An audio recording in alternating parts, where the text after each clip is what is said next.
Sorry, Rick, I'm saying a quick hi to everybody. I just wanted to say to everybody that we're doing something pretty special today.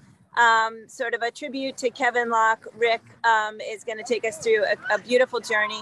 And we're going to get to finish today singing along with Kevin as he was in the room, I think April of 2021. So he will actually be our goodbye song today. I'm going to give it up to Rick. Thank you so much, Rik Palieri, and to Aaron for running the tech today. I'm here live at the Richmond Folk Festival in Richmond, Virginia for the next 2 days, running a stage down here. Miss you all, and I'll be listening, though, off camera. And Rick, thank you so much for being here and for paying tribute to Kevin, who was a National Endowment for the Arts Heritage Fellow Award winner and a human being extraordinaire. And I miss him, and I'm glad that you are going to be able to share about him with us. Over to you. All right. Well, we're here at another day of the Daily Antidote of Song. And I'm going to welcome people as they're entering the room. So hi, Susan G, and Bonnie in Boise, Idaho. And over Luda and Mark in Victoria, BC. And Sheila in Florida. Hope you're safe in Florida. Steve and Michelle Schuster and Dan Walker in Vienna, Virginia, and Sarah Page in Texas, and Kathy in Virginia, and Phil and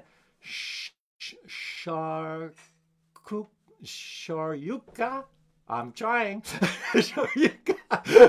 And we have Carolyn in Boise holding up the sign for 916 for episodes of the Daily Antidote of Song. And Kathleen in Albuquerque. All right. And Joe is over in Richmond. She's over there at the festival. And Linda Worcester and Becky and Deli and Pauline and Dad in Newcastle, UK. Good to see our folks from overseas. And Kate in Charlottesville. And Amanda and Miles in Michigan. And Alice in Maryland. And Deborah in Kentucky. And somebody's got blocked over here, but I'll get you. Somebody, okay. Ruth in Birmingham. And Julie in Ontario. And Katie in Virginia, and let's see if we got somebody here. Let's see, and Kate in Charlottesville. We're okay. Ruth in Birmingham, and Julie in Ontario. We have then Trish and Bob over in Massachusetts, and Kat. Okay, and Nancy with a cow, and Annette, and we have James Dudas in Victoria, BC, and Jason Baker is over here from over in Vermont. And Sarah, and I think that is who we have so far. But Erin, who is helping out, she will certainly be able to fill in anybody I missed, I think. All right, let's see. Erin, are you there? I think you got them all. I think you've got everybody who we have in the room so far. We have a few stragglers still coming in, but if we didn't get you on the hellos, we will be sure to get you on the goodbyes. And now we have a really special day today, and it is going to be a bittersweet day because, of course, we are celebrating a wonderful friend, musician, but we're because he's no longer with us, which is really, really heartbreaking. It was really terribly sad news to hear, and I think we all remember him so fondly. I think it caught us all off guard. It really did. He was not very old. He was not old. He was 68 years old, and according to the reports, his son said that he was out performing just days before, and hoop dancing and doing all the things that we love about Kevin. And I wanted to honor him in this kind of special way by playing some flute music, but also playing a song that I wrote for another dear friend of mine who was a Native American storyteller named Wolfsong. And I wanted to tell folks that sometimes when you're a songwriter and you're trying to work out of a different tradition than you came from, it's always challenging to do that. And you have to try to do that with respect. And I wrote this song with the greatest respect for my friend Wolfsong. Now, Wolfsong was a great storyteller. And when I was learning how to tell stories, one of the ways that we were able to come together was that when I asked him if he would teach me a little about storytelling, he knew that I had learned the flute from Kevin Locke. And he said that I'll teach you how to tell some stories, but you have to share what you learned from Kevin. And that's how we became friends, as we would meet together, we would share stories, and then I would play the flute. And actually, we're going to play a little clip later on from. I did a recording of Kevin the day that I met him. Let me first sing you this song, and then I'll tell you more about that. So this is an easy song to sing, and the chorus, Wolfsong, he used to say these words in his performance. And when he passed away suddenly, and this was one of the things Aaron and I were talking about, it's so important for an artist to be able to be an artist. And my friend Wolfsong was in a very difficult moment in his life where the gigs stopped coming. The gig stopped coming. He was calling and nobody was answering the phone. And he passed away from a heart attack way too soon. And a lot of his family believes it was because of a broken heart, that, he knew that he couldn't tell his stories anymore and that he would have to go out and be a carpenter again, which he didn't want to do. And I think that's really important, that sometimes when an artist can't be the artist and let go of that, that something in their heart dies. And I think that's what happened with my friend Wolfsong. So when he passed away, after he was gone, they had a big celebration all over the state. Everybody remembered him. And I felt like, why couldn't they show that love? Why couldn't they show that love while he was here? Why have this big celebration now that he's gone? So often we wait too late. And so it's a bit cliche, but people say, people bring flowers to people's graves, but who gives you flowers while you're alive? Exactly, Aaron. And so I felt so bad at that time that after they scattered his ashes on top of Snake Mountain, which is a mountain here in Vermont, I went back to the mountain. It was maybe a year later after he was gone. And I looked up to the mountain and I remembered my friend. And I was thinking about when he would tell a story, especially a long story, he said he had to make sure that everyone was still awake. So he would say to the crowd, "Hey," and he said, "if you hear me, say ho." And then, of course, everybody would say ho. And he said, "Hey," they said ho. "Hey, ho." Oh. And before you know it, I'm there looking at that mountain. And that's what I heard in my head. It went, hey, ho, hey, ho, hey, ho, hey. On Snake Mountain in the Vermont Hills, high above the rocks and rills, after midnight, when the moon's in spring, you can hear the wolf song sing. Hey ah hey ah hey ah hey ah hey ah hey ah hey ah hey hey. Oh, hey ah hey ah hey ah hey ah hey ah hey ah hey ah hey. Oh, he was a man, he walked this land, and he came from Abenaki clan. He shared his stories, he shared his soul, reaching out to young and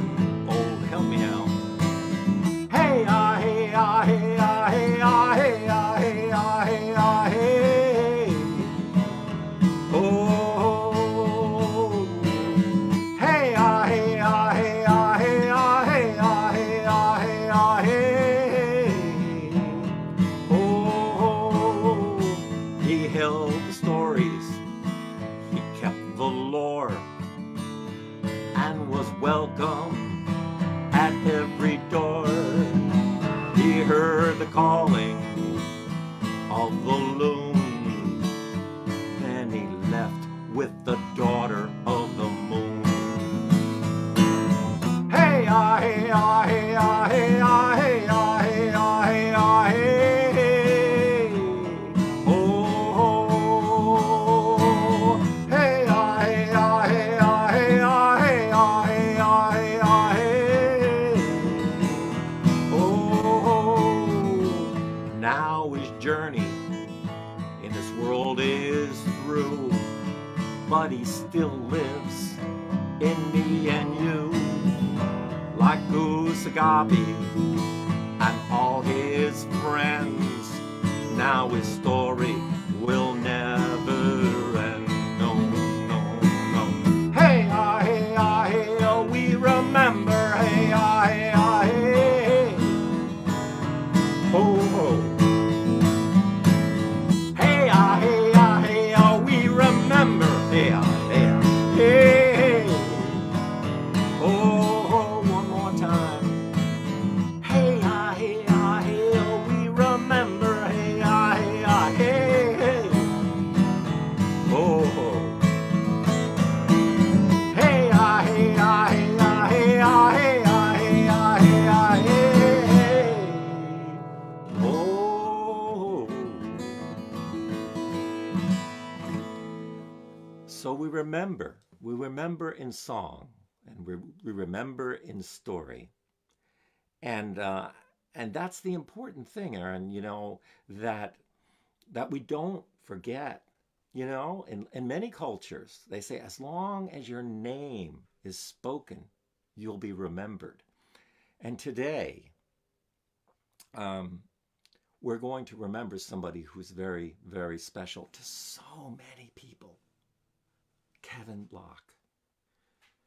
Now, I first met Kevin when I was performing at a school on the Standing Rock Reservation. I was playing at a school, and they said, "Is there anything that you want to learn while you're here? You shared your music with us. We want to share with you." And I talked about that I had heard about the flute. I've heard about the Native American flute, and I'd like to learn a little bit about it. And they said, "You're lucky because one of the best flute players happens to be home today." And I didn't know who they were talking about at the time. The deal was, first I had to meet his mother. That's just the way it was. I had to go over, and I met with his mother. And his mother said, "You're a colorful character. You can meet my son." And so I went over and I talked with Kevin. And, he had just come back from a tour. He had a whole bunch of mail all around him. And he was sorting out the mail, and he was talking to me. And I was telling him about my life, and he was sharing a little bit about his. But there was a moment where you could feel that he was checking me out, your sincerity, why do you want to learn about this flute, And he was being very nice, and then we talked a bit. I played some music for him. I played a Polish flute that I had learned, and I was talking about that. And he asked me, why did I want to learn how to play the flute? And I said I was doing these school programs, and I wanted the young people to know that there was music on this land before the white folks got there, that there was music here, that it was not something that because a lot of people don't realize the beautiful culture, musical culture of rhythms and the flute playing. And he thought that was interesting, and he said, "Can you come back in an hour? I'm busy right now." And I said, "Sure." And I came back. This is true. I went away, came back in an hour, and he looked at me, he said, "Good, you came back." It was like the first test, And then he said, "This is going to require a little bit more." He said, "What we have to do is we have to sit in a sweat lodge, and we have to pray together. We have to be together for a while. And we'll talk about it. And while I'm in the sweat lodge, I'm going to think about your request." And his mother came and two young boys, and they prepared the lodge. You know, he had a really small little lodge of twisted branches covered over with canvas. We got the fire going, and then we all crawled inside the sweat lodge, and he said that we're doing something special for someone who was dealing with cancer. And so he said that at some point it might get really hot in here. So you have to think about whether you want to be here. And as you know, in a sweat lodge thing, it's a very magical thing that you can't really describe in words. And it was a very, very special moment that we shared together. And then his family left, and it got very hot, and I wouldn't leave. And he said, well, he says, if you have to, you can lay down so that you can breathe easier. And he was going about what he was doing, and then he told me I had to leave. I had to leave. It was too hot, and I left. And I waited outside, and he came out and he hugged me. And he was covered with sweat. We're both all covered with sweat. He hugged me and he said, okay. He goes, let's learn how to play the flute. And he brought me into the house, and we spent the rest of the evening. And Aaron, you want to play that little clip that I sent you, because this is a recording of that first visit with Kevin, just on a simple cassette recorder. And I thought it was important to share it with you. Can we get that up?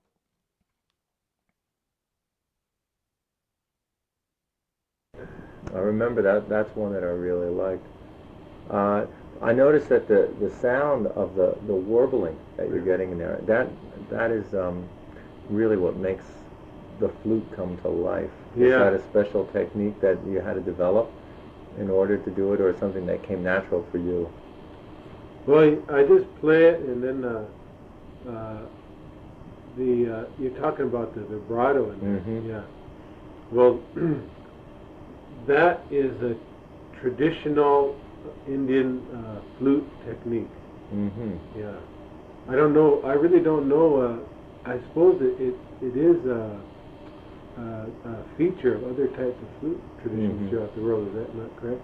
I think so. Are you still there? Tried to share the picture while we were listening to the clip. It did not like that. It didn't like that. It didn't like that at all. Well, I'll play a little bit of flute and we'll try it again, okay? Because that's what he's talking about. You know, and I brought a lot of different flutes in honor of Kevin today. And this one here is probably one of the older flutes that I have. And as you can see, it has a kind of a duck head on it. And it has a really beautiful sound.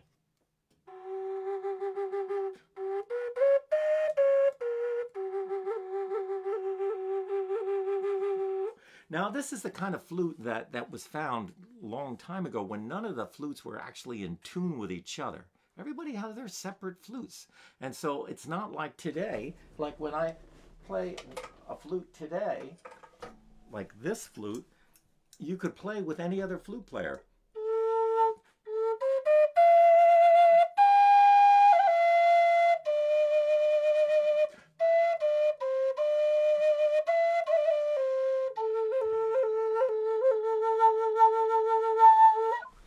Or this flute here is a kind of a special flute. One of the things that that Kevin told me about was the fact that this type of flute is a love flute, and it was a gift. It was a gift, you know, from the Great Spirit, and it came about because of the woodpecker. And the old story is about a young boy who was in love, and he was very shy, so he didn't tell the girl that he loved her, and she didn't know. And so he walked into the forest, and he came across a big elk, and the elk brought him deeper into the forest, led him to an old tree. It was an old tree, and the branches were hollow. And a magical thing took place as the woodpecker flew over, perched itself on the branch and pecked some holes into the wood and flew off. And the branch broke off. It started sailing through the sky. And it played a beautiful melody as it was sailing down.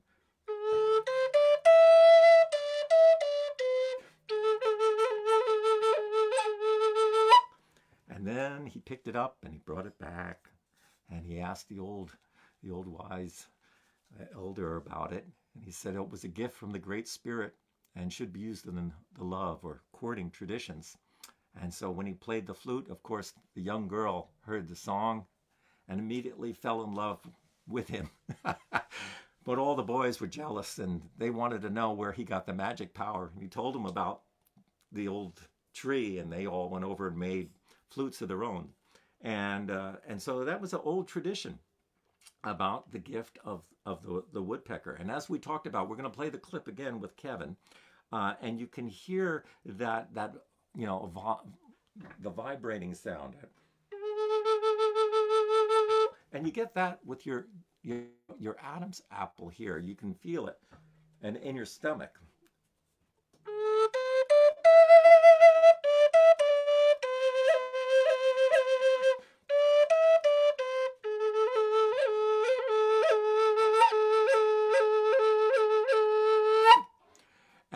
And that was like the thing that Kevin told me, and I want to share with you, is that a lot of the music, the traditional music, belongs to families because these are love songs. You don't want to do that. You don't want to learn those songs. What you want to do is take the technique of playing the flute, make it your own. Play your own song. And that's the best way for you to give tribute. There are a few generic songs that you can play, but really find that music that's in your soul and play it on the flute. I know a lot of people probably have a flute, you know, and they're, like I said, they're all different types. Like here's another one. So they all have a different sound to it.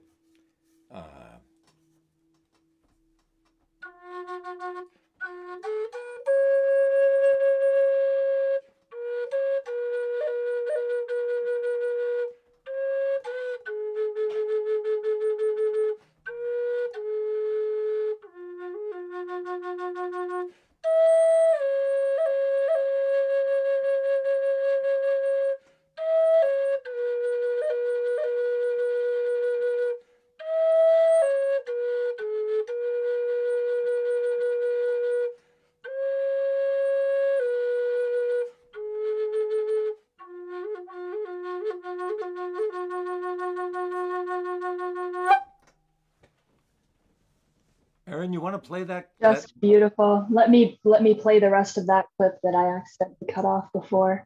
Let's hear what you and Kevin had to say to each other. Mm-hmm. Yeah. Well, that is a traditional Indian flute technique. Mm-hmm. Yeah. I don't know. I really don't know.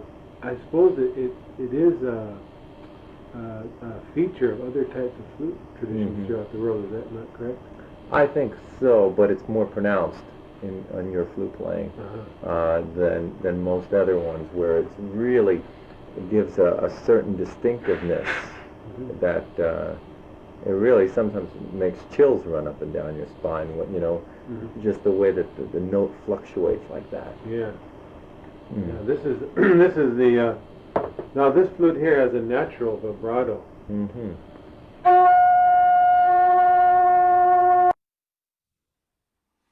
So that gives you just a little sample, and we're really honored that we have a clip of Kevin from the Daily Antidote of Song that Erin is going to play now. This was one of 4 different times that he joined us to sing a song, and in the chat are all of those links. So after we're done here today, please be sure to go and check out all of those times because they are all equally magical. But we thought that for our goodbye song, we would let Kevin sing us out himself. So here was one of the days that Kevin joined us in this room.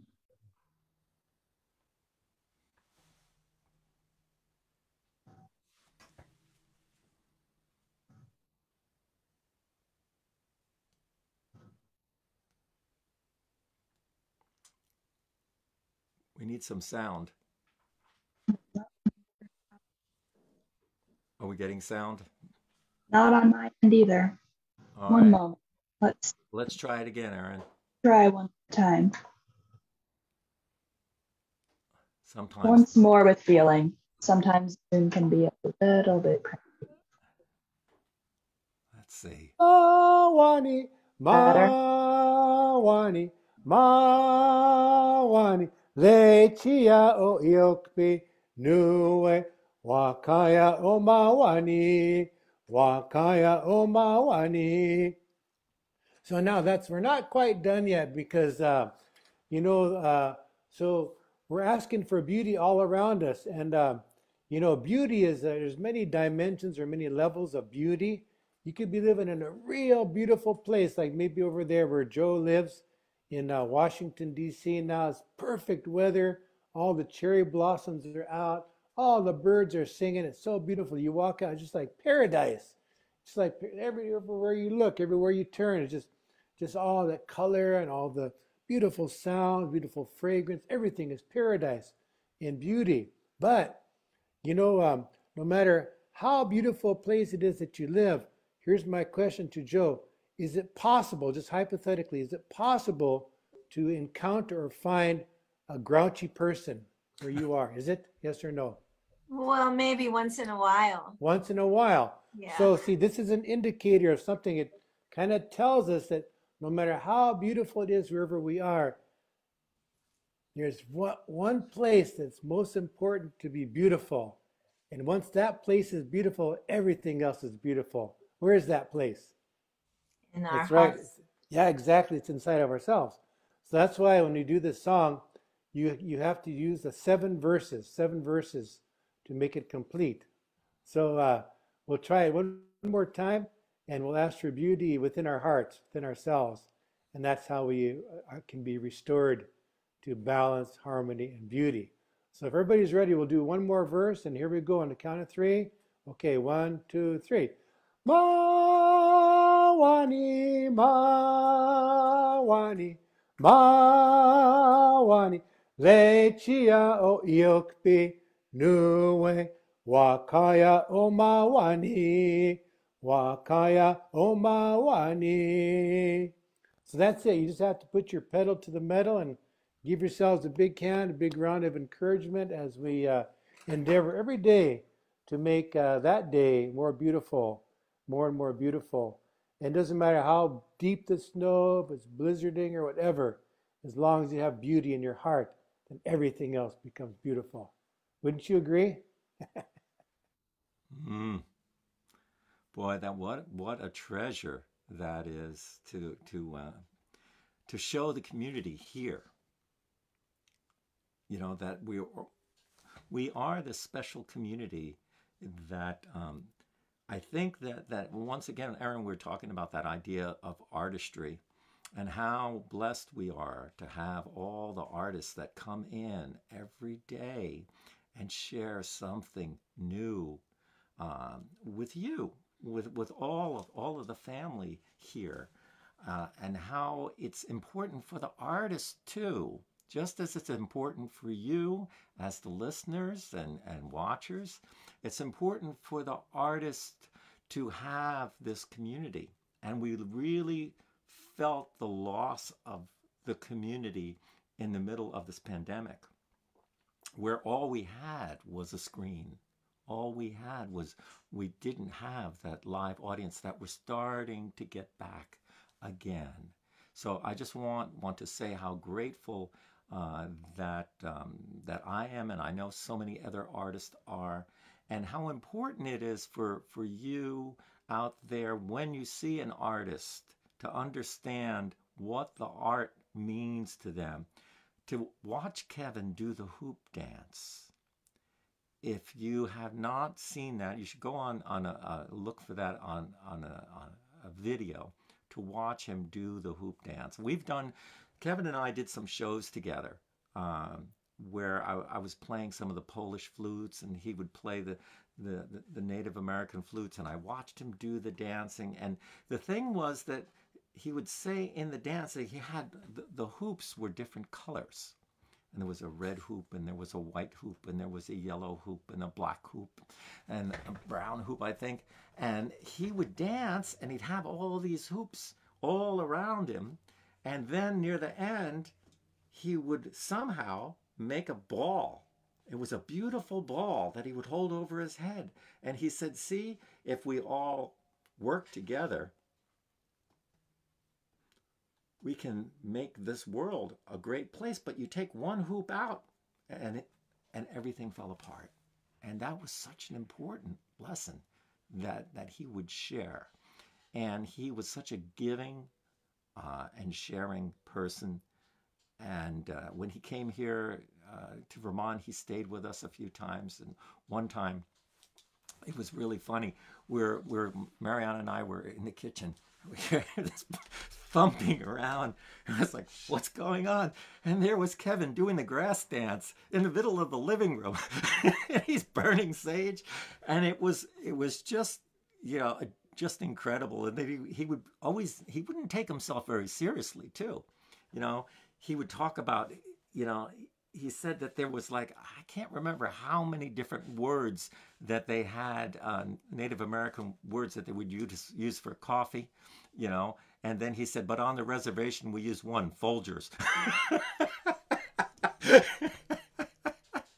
He was incredibly funny. He was really just such an important person to so many of us. And the last time that I saw him was on the Daily Antidote. Yeah. And I got a chance to see him. And I never knew that would be the last chance. So unlike what we usually do in this social media world, radio world, TV world, let's have a moment of silence for Kevin.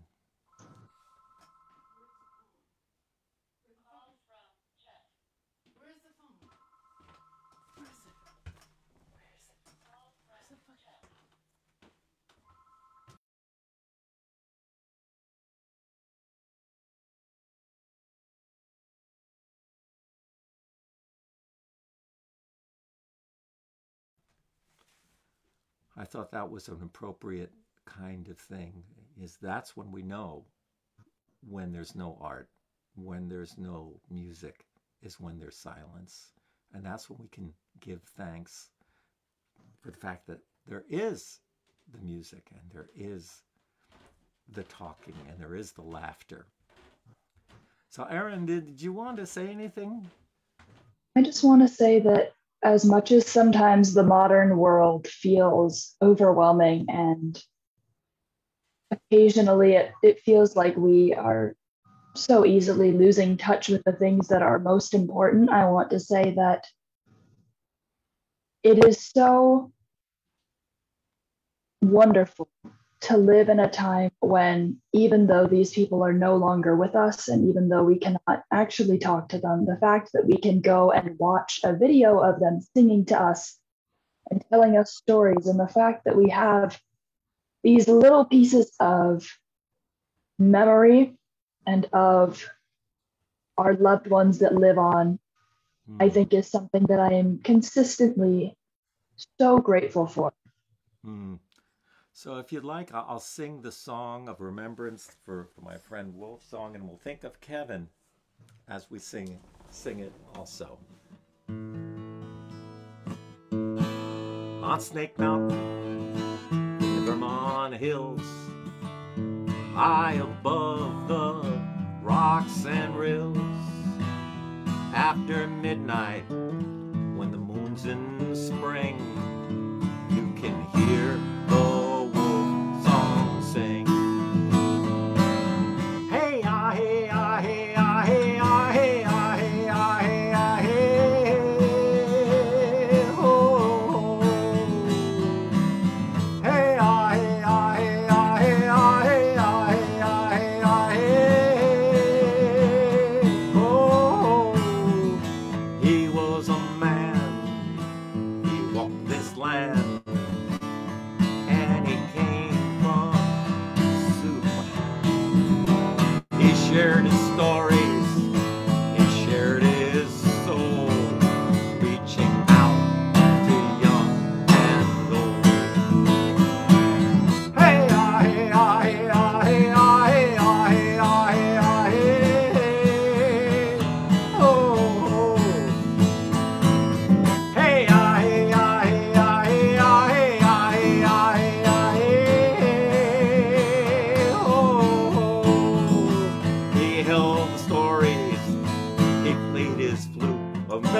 I got messed it up.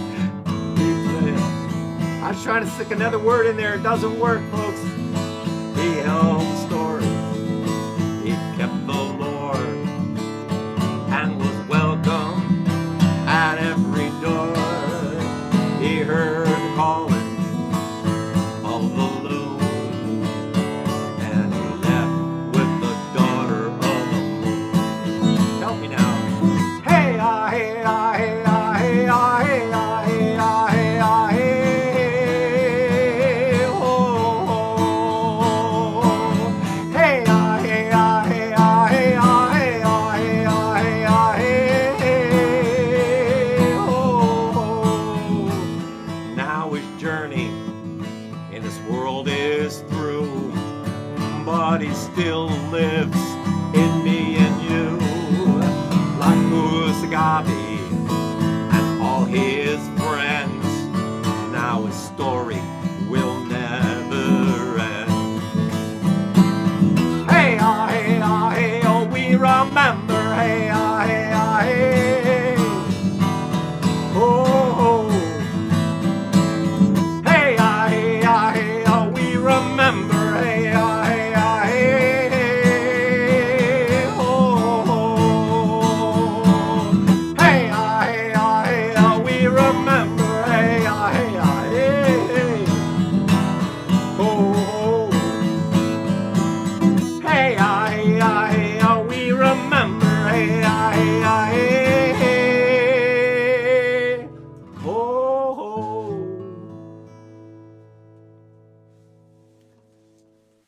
I think that's all we have time for today. Like to thank Erin for hosting and for her technical wizardry. We would like to thank you. I really can't think of a better person to be here and help us remember and celebrate, and just remember to enjoy life while we've got it. Yeah. Well, so that's what you got to do, is love them while they're here, right? Let's all make that promise, that we're going to love those people that are near and dear to us. Maybe today you might want to just give somebody a call that you haven't thought about in a while, and just say, hey, I'm just calling because I miss you. And let's see how that goes. All right, Joe, you're there at the festival. She's at the festival. Yeah, well, we miss you, Joe. And, so we can all send some love to Joe.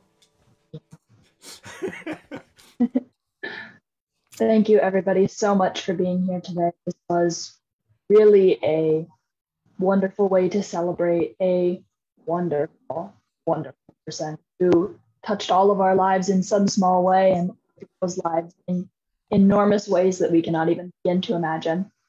If you have the means, this is a wonderful time to donate to the foundation that he started in honor of his mother, the Patricia Locke Foundation, which works to protect Indigenous art and Indigenous lives, and to keep legacies like his going. So if that is within your means, this is a wonderful time to do it. If not, keep his life going by singing songs, listening to his music, and just by reminding everybody in your life of these wonderful artists who give absolutely everything to us, bare their hearts and souls to us, and let us see so much beauty in the world. And that's really all that we can ask for. All right. Well, I think it's time to say goodbye to everyone. I hope you had a good moment with us, and we're going to say goodbye. So I'm going to say goodbye to Susan. Goodbye, Susan. And Bonnie and Boise and Luda and Sheila and Dan Walker. Goodbye, Dan. And Sarah Page and Phil